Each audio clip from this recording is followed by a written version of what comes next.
Welcome to the banker lamp. Please enjoy the video. You start by stopping flow and getting direct access to the cast iron line. First, shut off connected fixtures and open nearby drains so pressure drops. This prevents surprises. Once dry, expose the pipe enough to work.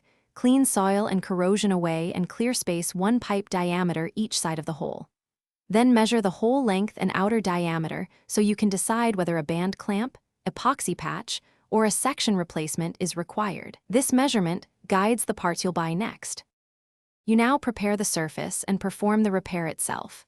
Begin by grinding to bare metal around the hole and remove all grease, scale, and moisture so adhesives bond and clamps seat properly.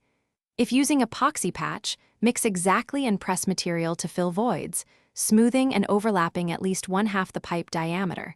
Let cure fully.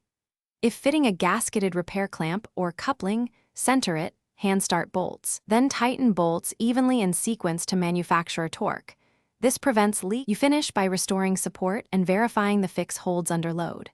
Replace pipe bedding or backfill with compacted sand or gravel to stabilize the repaired run, and then restore fixtures slowly. Start with a trickle and watch for seepage for the next 24 to 48 hours.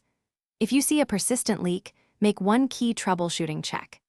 Ensure clamps are evenly torqued and epoxy fully cured. If problem continues, cut out the damaged segment and install a new coupling or replacement section to ensure long-term reliability.